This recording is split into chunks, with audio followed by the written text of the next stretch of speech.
Why, hello, ladies and gentlemen, and welcome to another edition of the Cerebral Smack Talk live on YouTube and StreamYard.com. It is going MF Michael Fletcher alongside Anthony Floyer. We are hoping and awaiting the arrival of Michael Bullock. If we do, then great. If we don't, then that's fine.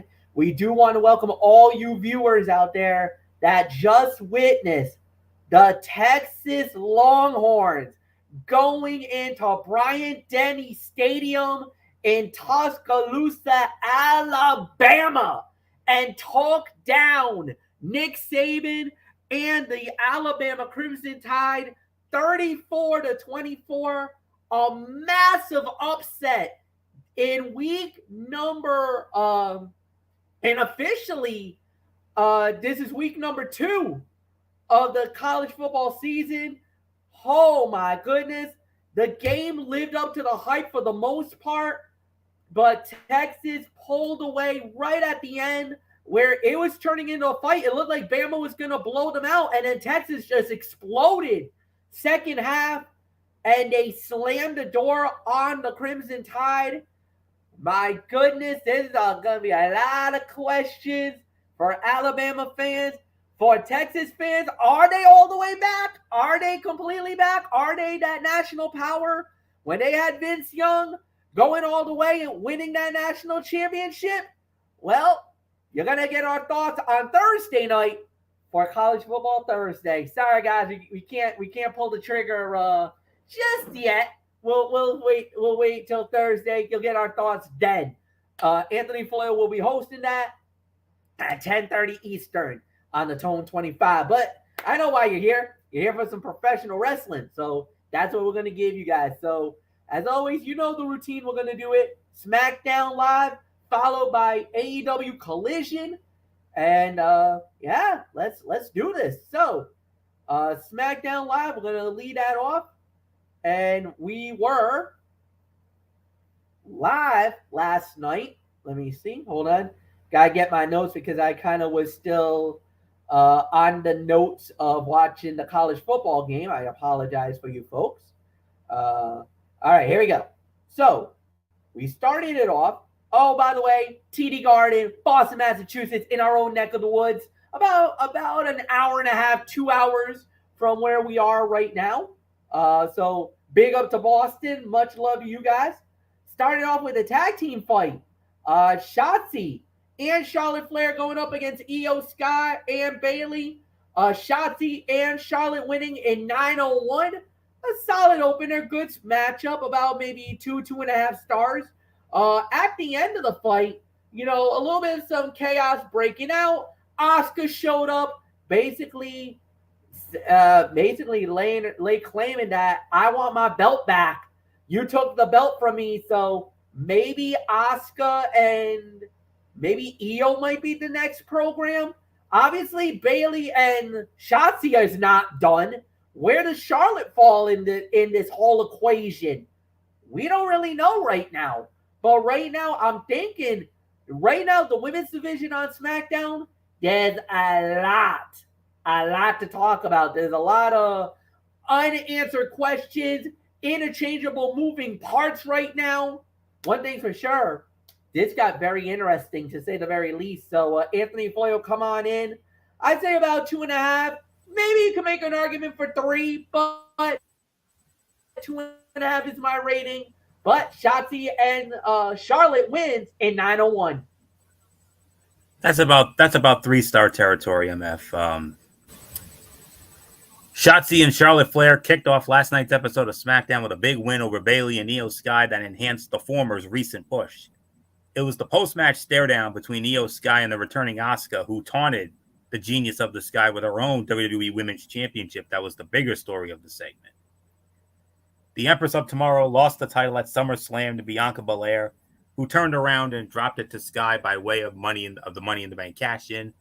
Asuka never received a contractually obligated rematch, and if the confrontation last night was any indication, it will change. And by the way, it is going to change. 2 weeks, Friday night, September 22nd, from Glendale, Arizona, Io Sky versus Asuka on SmackDown for the WWE Women's Championship. So it's going to happen. 2 weeks. Get ready. Get ready, Glendale. Especially considering Io Sky issued a formal challenge to Asuka in a backstage promo after the bout. It was nice. Excuse me. It was nice to see Shotzi score the pin and build on her win from last week with a win and a solid tag team opener. And the added element of Asuka meant this segment carried more gravity than it otherwise may have. Corey Graves asked what Shotzi would do to build on her momentum following her victory over Bayley last week.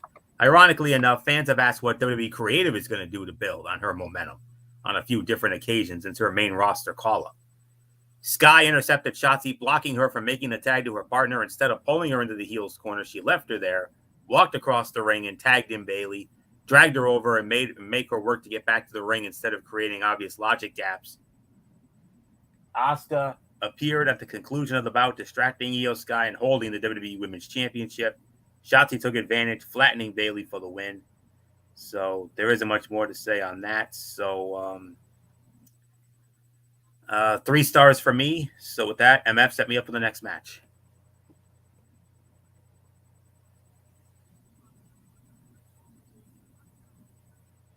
All right. With that said, the next match on the show. Just want to make sure I'm on. Yep, I am on. Okay. It was LA Knight versus Austin Theory. LA Knight wins it. 9 minutes, 22 seconds. Anthony, it's yours. Another 3-star match.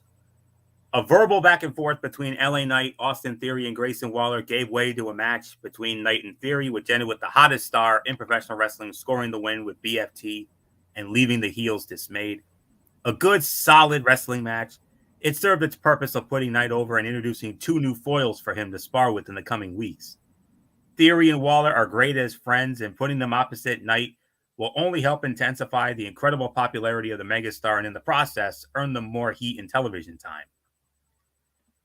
And Theory told Knight, hey, soak all this in. Enjoy your 15 minutes of fame because when I'm done with you, The Miz ain't going to waste his time. And then Theory and Waller have great on-screen chemistry and are going to be a hell of a fun heel act to watch in the coming weeks and months if the powers that be opt to keep them together. And then after that, backstage, LA Knight interrupted Paul Heyman talking business with Adam Pearce. And after receiving another match with The Miz next week, he was told by Heyman to make sure he knocks on the door next time. Yeah, he said, toned down and deadly serious. So keep an eye out on that. But this was another solid 3-star match. A couple things here. LA Knight versus The Miz. Return match next Friday night in Denver on SmackDown. And also Grayson Waller with the Grayson Waller effect. His special guest, none other than John Cena. 3 stars. MF, your thoughts on all this? Yeah, I know. This was excellent. 3 stars, no doubt about it. We'll have to wait and see how the rest of it goes out, but so far, so good. I've enjoyed it. So nothing more to say there. Then it was fight night. Ridge Holland and Butch against Finn Balor and Damian Priest. Winners of the bout, 12 minutes, 27 seconds. It was Finn Balor and Damian Priest. Thought it was really good. Could have been better in certain elements, but another 3-star bout. I mean, this was solid to the very end.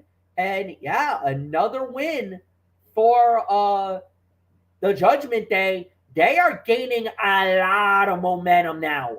And you could tell everything they're doing has been absolutely remarkable. So they are the hottest act in WWE right now.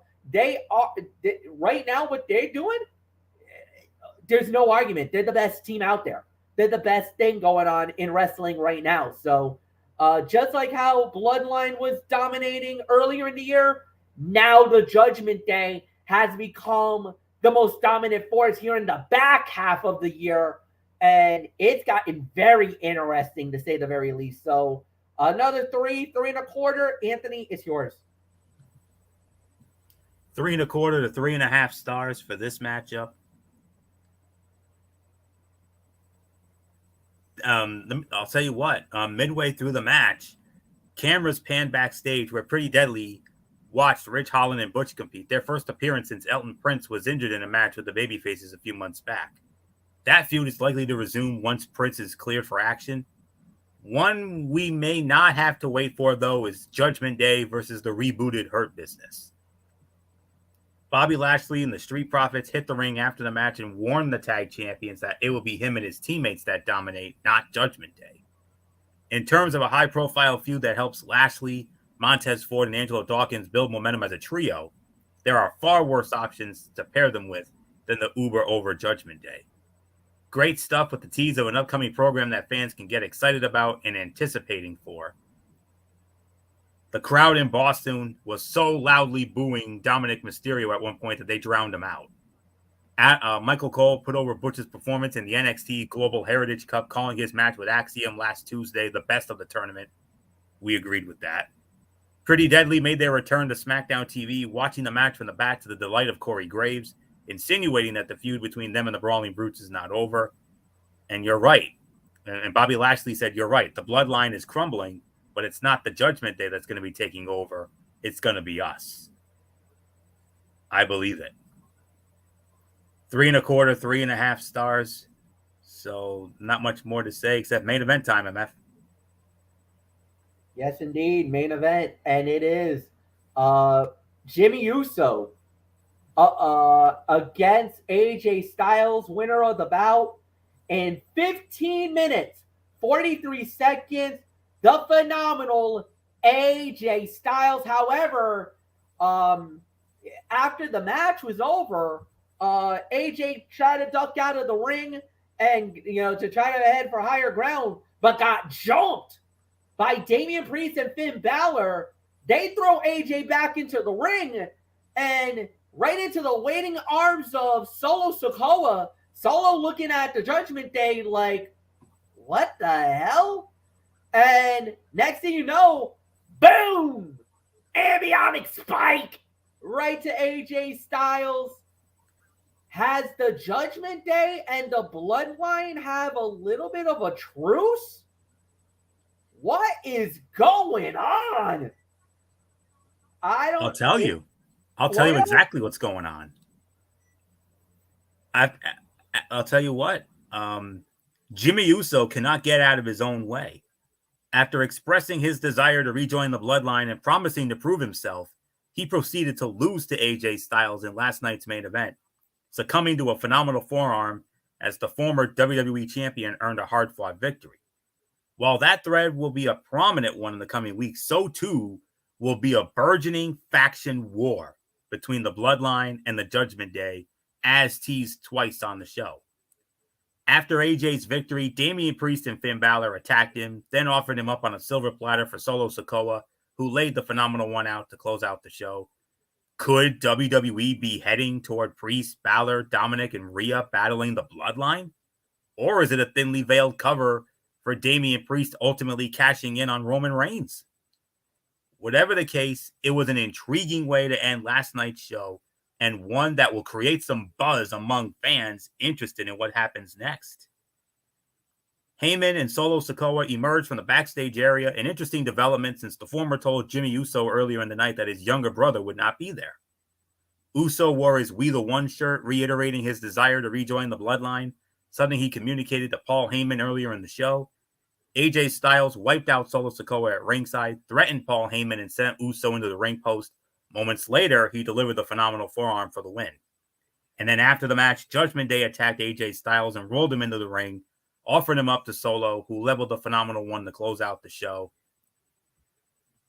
We got ourselves a back alley gang fight here, MF. The Bloodline and the Judgment Day. It's a turf war. But yes, the Judgment Day may be the dominant faction right now, but the Bloodline, this is their way of saying, we ain't done yet. Yes, we're in shambles right now.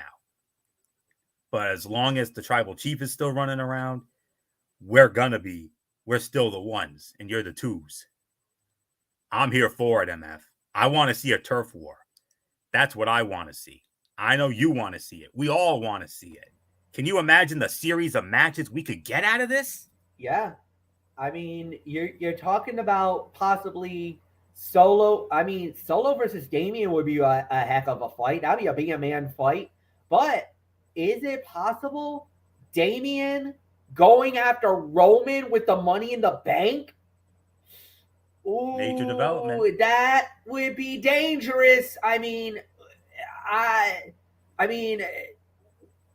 be stunned if Damian is the one to take the belt from Roman.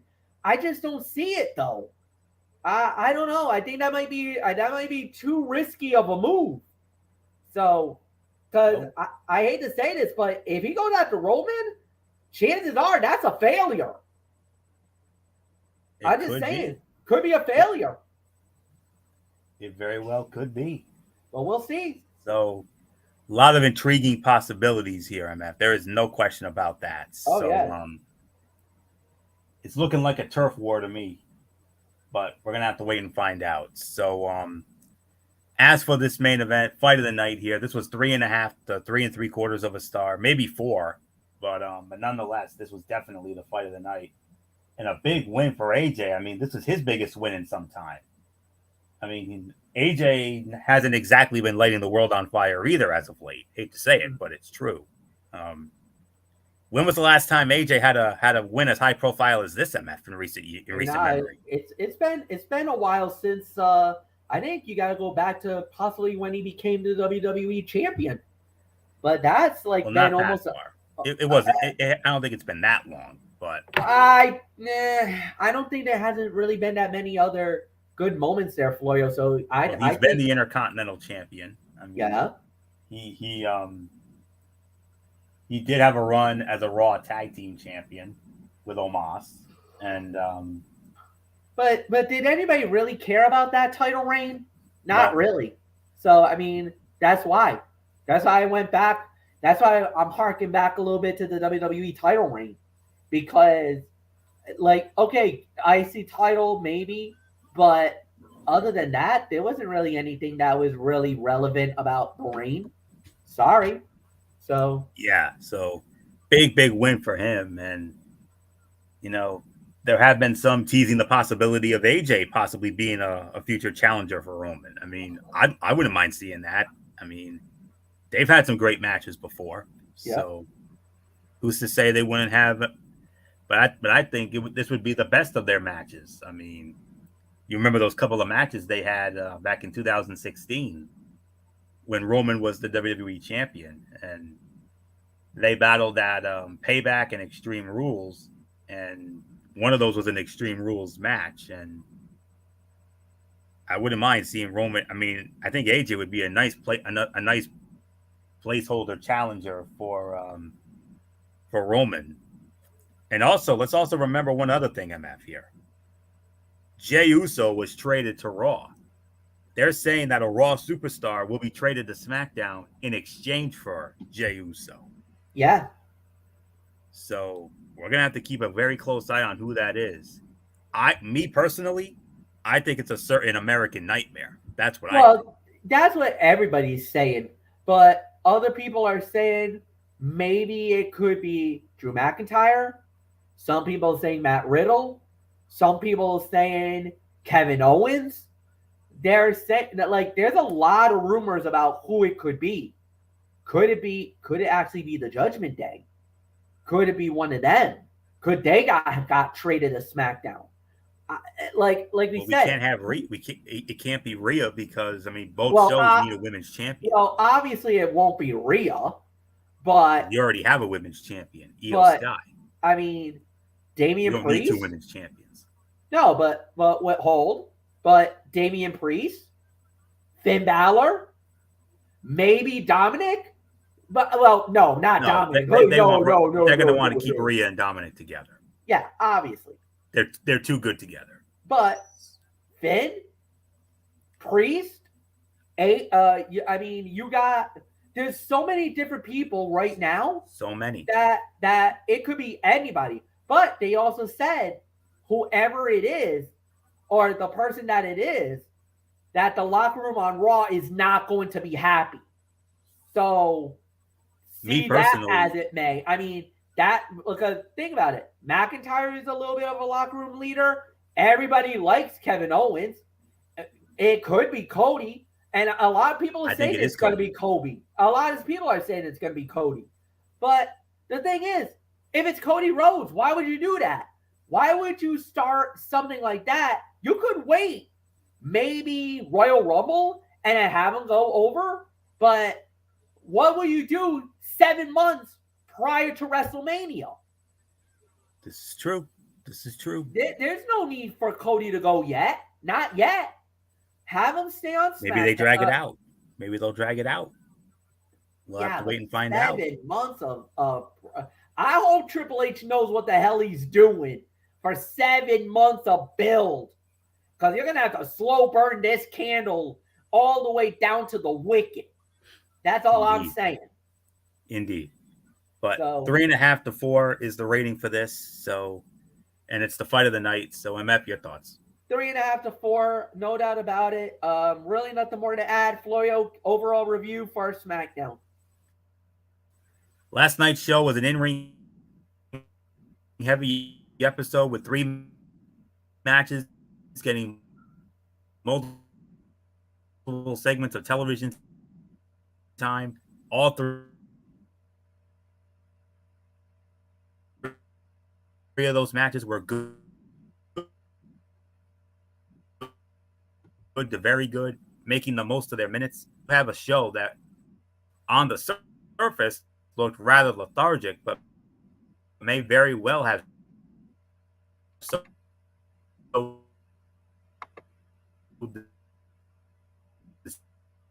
important WrestleMania season. So we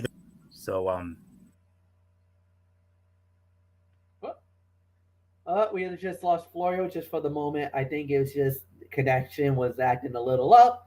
For me, I'll go 7.5 to 7.75 of a star.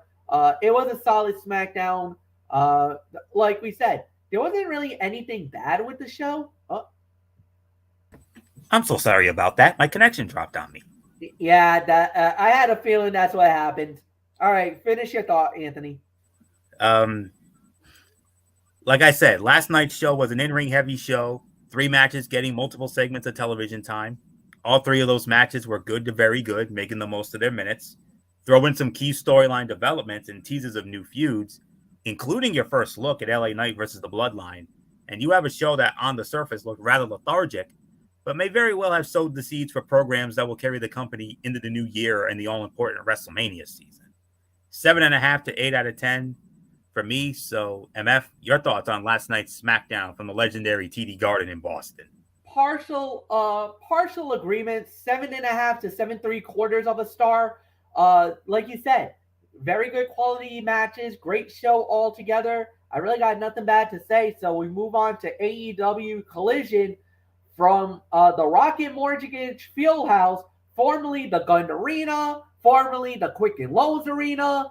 Cleveland, Ohio is the place to be. We started it off with Jon Moxley versus Action Andretti for the international title, and it was Jon Moxley winning the match in 11 minutes and 10 seconds. Solid opener, 3-star bout, good action, good wrestling, but the outcome was never in doubt. Moxley needs to keep the momentum going. Nice to see a nice win for him. Nothing more to add. Anthony Florio, it is yours. What was that time again? 11:10. 11:10. 3.25 stars for me. This match was nonstop action. And Action Andretti is young and still somewhat new to AEW, but he has already been put in a lot of matches with high-profile stars. Tony Khan obviously sees something in him to trust him like that. Fun from start to finish. And during the break, when the action was shown with picture-in-picture, Action Andretti grounded Jon Moxley in a half-crab submission that began a sequence of offense focused on the champion's leg. And then Andretti took a page out of Bryan Danielson's playbook when he started stomping on Jon Moxley's face while holding his arms in place. But that didn't stop the champion from winning the match and retaining his title. Fun from start to finish. Jon Moxley is a good base for high flyers. He knows how to make sure they land safely, so his opponents always feel comfortable doing risky moves with him. Action Andretti hit a cool springboard, twisting splash at one point, and Mox was selling really well for Action Andretti throughout the whole match, but he really kicked it up a notch once Andretti went after his leg. 3.25 stars, teetering on 3.5, but it's more 3.25 for me. Very good jump off indeed. This was an open challenge. Action Andretti answered, and now say what you want about Jon Moxley, but let me tell you, he's picking up right where Orange Cassidy left off, making the International Championship what Orange Cassidy made it, and that is it continues to be the working class title in All Elite Wrestling. And no rest for the weary, because this upcoming Wednesday on Dynamite, Mr. Mox is going to have another title defense, but we'll get into that a little bit later on. So yeah. So there isn't much more to say on this. 3.25 stars. So MF set me up for what ended up being yet another open challenge for a championship. It was the TBS title. Chris Statlander putting the title on the line against Robin Renegade. Statlander winning the match in 4 minutes and 20 seconds. But that's not the reason why we're going to be talking about this. Jade Cargill is back in AEW and made it very known she's coming to get her belt back. And what a surprise, a stunning. This was out of nowhere. Nobody saw this coming because she was gone for a while. And a lot of people were wondering, when was Jade going to come back? And, we didn't really know. She was enjoying her time off. She was enjoying her, time away from the ring. Some people thought she was never coming back. Well, she's back, and she's back with a vengeance. So, Anthony Florio, give us your thoughts about the Chris Statlander, Robin Renegade, but more importantly, the return of the jaded one, Jade Cargill. Unreal. I mean, it was only a 2-star match for the effort. Decent match despite its short length, but the return of Jade Cargill helped make everything a little more interesting. And it looked like she was going to help Chris Statlander to her feet after she fended off the Renegade Twins. But then she ended up hitting Jaded on Statlander before posing with the title that she held first and held for 508 days. The longest title reign of any champion in AEW history. My question is, why is it always Robin Renegade who gets singles matches and not Charlotte? When are we going to see her in a singles bout? Jade Cargill got a huge pop and a welcome back chant before she attacked Statlander. Half the crowd turned on her as soon as she did that. And Chris Statlander has a great pump kick. No doubt about it. Statlander and Cargill definitely on a collision course for the TBS Championship, maybe Grand Slam. I don't know. We'll have to wait and find out. But wouldn't surprise me if they add that and make that card even more stacked than it already is. So, but nonetheless, this was only a 2-star match.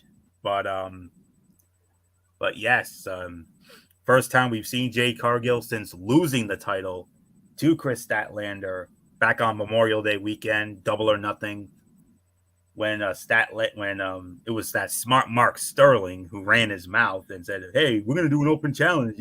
Jade's feeling froggy. She wants another match." And then of course Statlander came out. Statlander beat Cargill, won the title, and became the 1 in 60-1 for Jade Cargill. So, but there's no doubt about it. Business has picked up now. So, yeah, we'll see what happens. So, 2 stars, MF, your thoughts? 2 stars, definitely, no doubt. I cannot believe Jade is back. That is absolutely a big thing. What a shot in the arm for that more than anything else. But yeah, we'll wait and see how this plays out.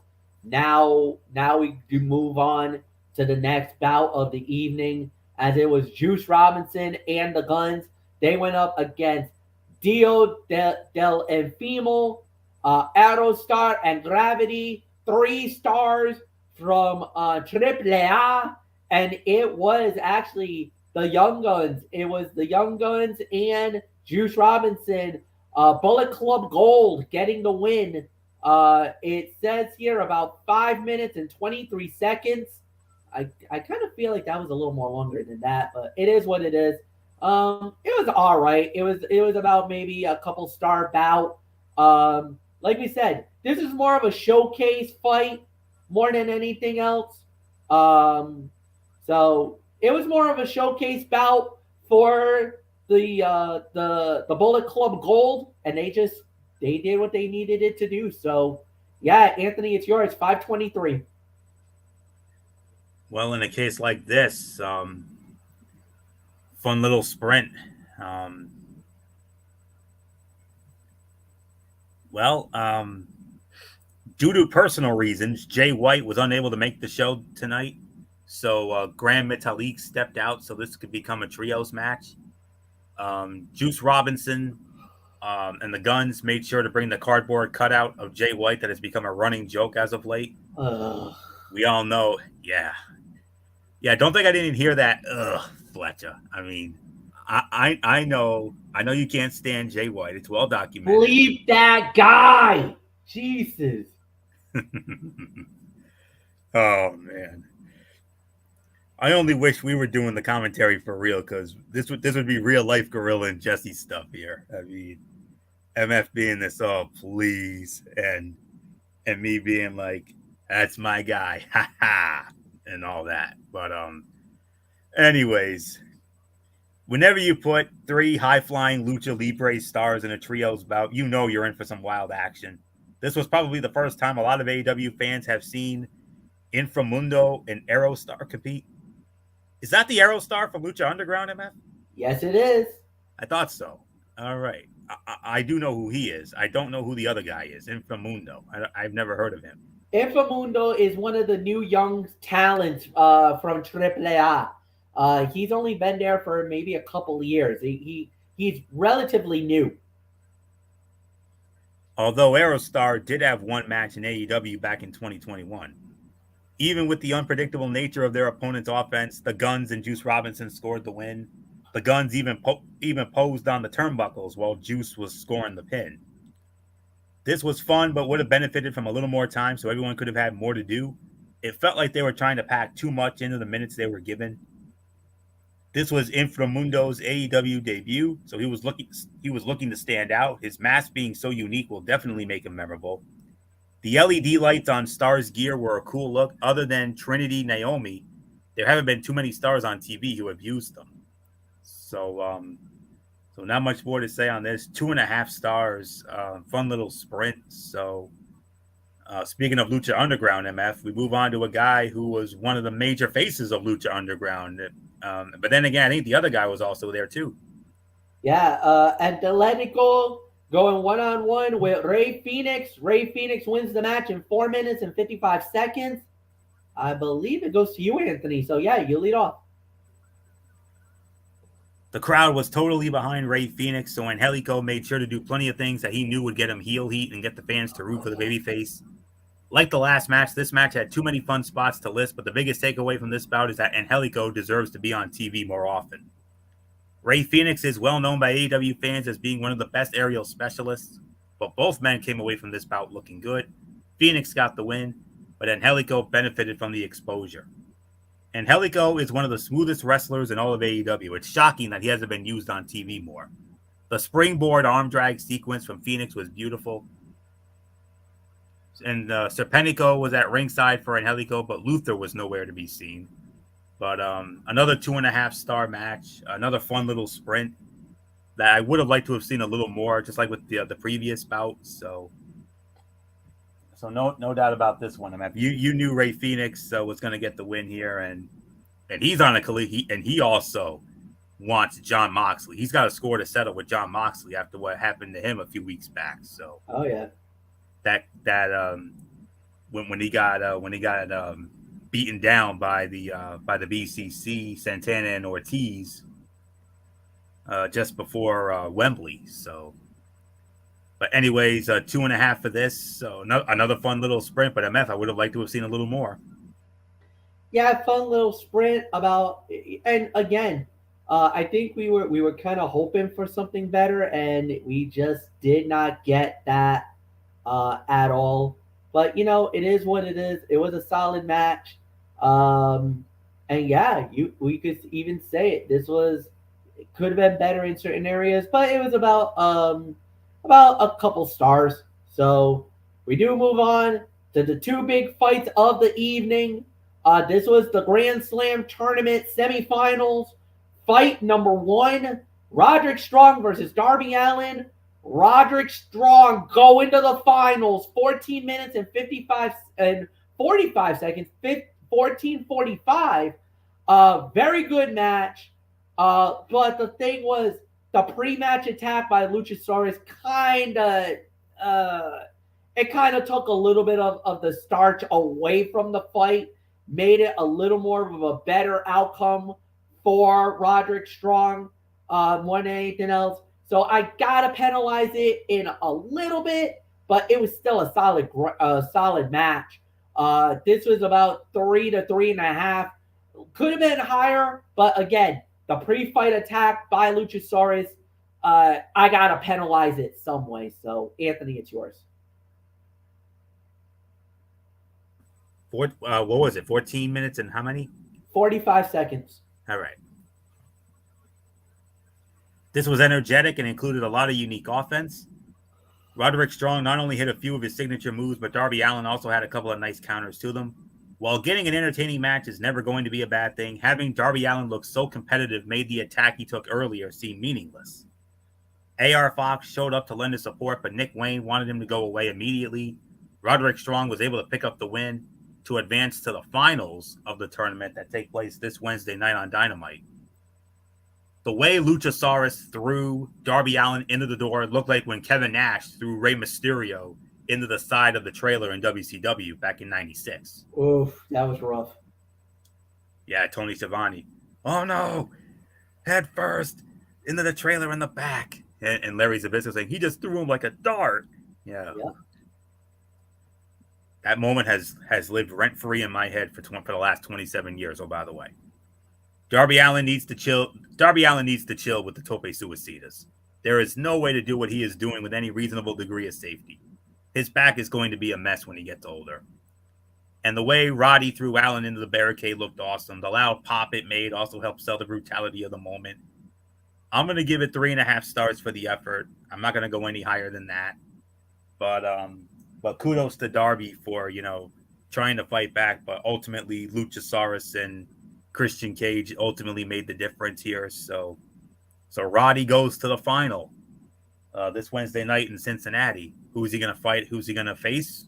Well, we'll find out in just a little bit. So actually, we're going to find out right now. Yeah. But then again, there was an interesting in-ring segment that led to the announcement of Jon Moxley's next challenger for the International Championship. Yeah, well, all right. So I guess we can go there. Let me see. Yeah, I believe. Let me see. Where is it? All right. Yeah. Well, I can set it up. We don't have to fully get into it, but Bryan Danielson came out and he said that despite wanting to wind down his career, he's not to be taken lightly and plans on kicking everybody's head in. And he said if this is his final year, it will be the most epic year of his career. And do you know what he did, MF? He called his shot, and he called out Zack Sabre Jr. Oh, what were you thinking? Daniel said Sabre Jr. Yeah, it's gonna happen. Yep. Wrestle Dream. Yep. Seattle at the Climate. Yeah, at the Climate. Climate Pledge Arena. Yep. The home of the Kraken, baby. Formerly the Key Arena in Seattle before they changed the name. But that was actually known as the Key Arena. They did a hell of a lot of work on it, I'll tell you. Oh, they renovated that sucker and then some. That's why they got the NHL team, because they did that renovation. They did That's how they got the Kraken. I think they said they did like a quarter or a $500,000 of renovating into that arena to turn it into what it is now. That's something. But to modernize it. Yep. But anyways, Danielson called his shot and challenged Zack Sabre Jr. for the Wrestle Dream pay-per-view on October 1. It's been confirmed. It's going to happen. The match we were supposed to get at the first Forbidden Door, June of last year, but unfortunately that didn't happen. But we ended up getting Claudio though, and it still was a hell of a match. And then Ricky Starks came out with Big Bill to interrupt, and then it led to a fight with Mox joining in, and Ricky Starks and Big Bill ended the segment standing tall. So, and next week on Dynamite, Jon Moxley will defend the International Championship against Big Bill, formerly Big Cass. So, yeah. So I just wanted to set that up for you. All right, MF. Now let's get into the main event to determine who Roderick Strong will battle for the right to face MJF at Grand Slam. It is going to be Samoa Joe one-on-one with Penta El Zero Miedo. When it's all said and done, the winner of the bout in 15 minutes, Samoa Joe. Joe is going to the finals. He's going to be fighting Roderick Strong next week. So, Anthony, it's yours. And this one's from Michael Bullock here. He did it with the Coquita Clutch. You know how much we love that. But these are two very different types of wrestlers. But their level of experience and skill made them great opponents. Samoa Joe is the ideal person to work with high flyers because he is always going to catch them safely. This was the best match to put in the main event spot. Both guys made sure this felt important through their performances. Joe won to advance to the finals. He will face Roderick Strong Wednesday night to see who will challenge MJF for the AEW World Heavyweight Championship at Arthur Ashe Stadium as part of Grand Slam. It looked like Jon Moxley might have lost a tooth, by the way, beforehand. This was the second Lucha Brother in action, but neither of them came out with each other for some reason. The Joe walkaway spot will always be entertaining, and the announcer said Tony Khan confirmed the match would go until it was over, so the show ended a few minutes late, but who cares? Fight of the night, solid 4 stars for me. Great matchup between two great talents, two former Impact Wrestling World Heavyweight Champions. So, definitely, I mean, this was an MF special, MF, because these are two of your boys right here. So yes, they are. So, I mean, me enjoying it was one thing, but I know you were enjoying it just a bit more because we know your love for Joe. Of course, I know you love Penta too mainly because of his Lucha Underground stuff, but nonetheless, this was a match for you, MF. Be a man, smash mouth, physical. Had a little bit of some nice scientific wrestling in there too, some great near falls. Another week, another great Collision main event.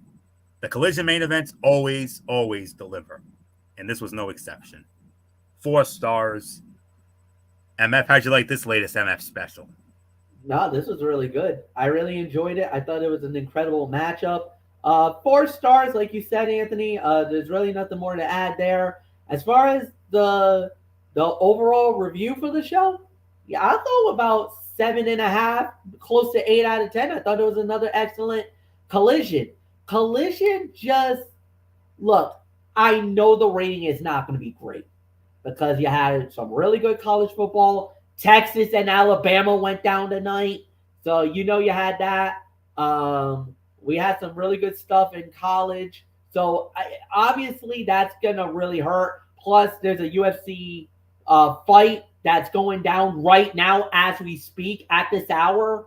And so there was a lot going on that was must-see TV. So I don't know if AEW Collision is going to deliver in a way that it was supposed to. Last week, their numbers suffered. But this was off the heels of the announcement of CM Punk being fired. Did they get better? Is it getting worse? I don't know, but I'll tell you one thing for sure. The quality of the show was fine. I just don't know if it's going to be delivering in levels that we were hoping for. So 7.5 to 8 out of 10. Anthony, it's yours.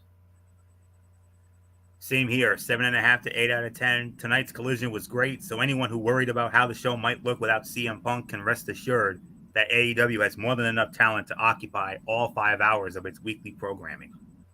Angelico is one of those guys who never feels like he has gotten a fair shake. He is incredible at what he does, but his time on TV has been limited, especially since his tag team with Jack Evans disbanded. The non-wrestling segments all furthered storylines or helped showcase some stars who have needed some time in the spotlight.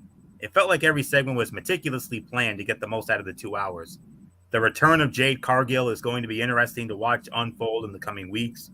Chris Statlander beating her was a huge moment, so having Cargill win the title back from her might not be the best way to go. Time will tell. 7.5 to 8 out of 10. MF, take it home. And with that said, we'll do it all over again Monday night with Ridiculously Raw, hosted by Anthony Florio. Back to his traditional format, unless there was an AEW special. An Impact Wrestling special. There was an Impact Wrestling special. Yes. Well, then we're gonna have to do that. So Tony's take will be the Impact Wrestling special, and then from there, Wednesday night we're back to the traditional, the Wednesday Night Madness. Hosted by myself, Anthony, and the guys. We got AEW Dynamite. We got NXT Thursday, College Football Thursday, Friday's NFL Friday on.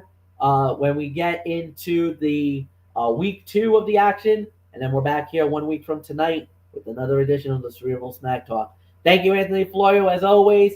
Thank you guys, as always. Like the video, leave a comment, share with all your friends on all the social media platforms around the world. And until then, for all of us here, so long, everybody, and we'll see you all on Monday. Goodbye.